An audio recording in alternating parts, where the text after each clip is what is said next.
Santo Tomás de Aquino, Suma Teológica, segunda parte, cuestión 72, de la distinción de los pecados. Artículo 5. Si la distinción de los pecados por el reato diversifica la especie. Respuesta. Dos diferencias podemos considerar en las cosas que se distinguen específicamente.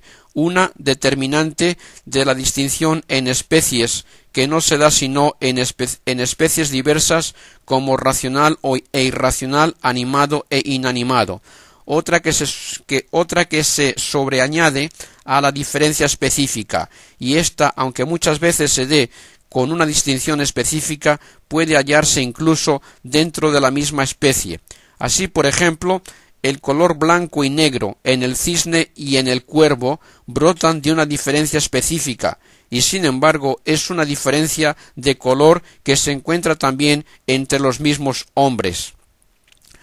Debemos decir, por tanto, que la diferencia venial mortal o de cualquier otra que se forme a base del reato no puede constituir diferencia específica.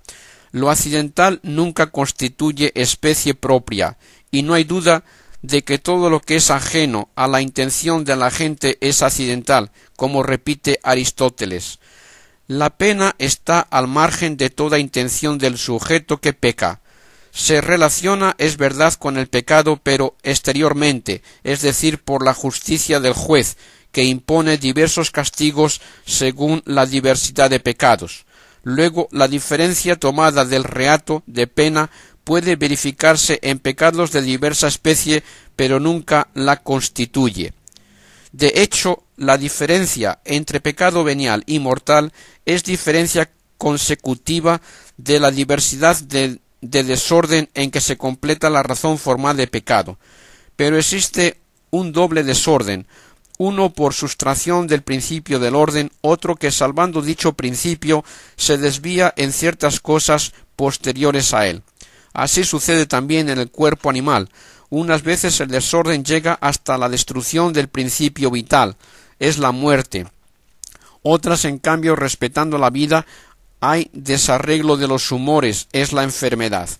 En el orden moral, el principio de orden es el último fin, lo mismo que en el orden especulativo lo es un principio indemostrable, como declara Aristóteles. Por eso, cuando el alma se sale del recto sendero por un pecado que llega hasta la aversión del último fin, es decir, de Dios, a quien nos une la caridad, tenemos el pecado mortal.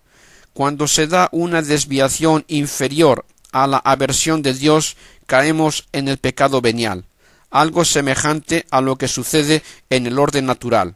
El desorden de la muerte por sustracción de la vida es irreparable, no así la enfermedad que se cura. Lo mismo en lo que se refiere al alma, a quien yerra acerca de los principios especulativos no hay modo de persuadir. Si los admite, por ellos podemos conducirle a la verdad. Pues bien, quien yerra acerca del último fin tratando del orden de operaciones comete un lapso irreparable en cuanto a lo que exige la naturaleza del pecado.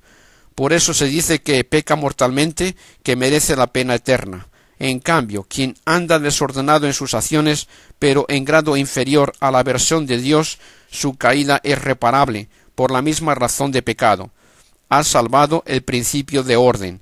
Ya lo dice el nombre, peca venialmente, es decir, no es tan gravemente que la falta merezca pena eterna.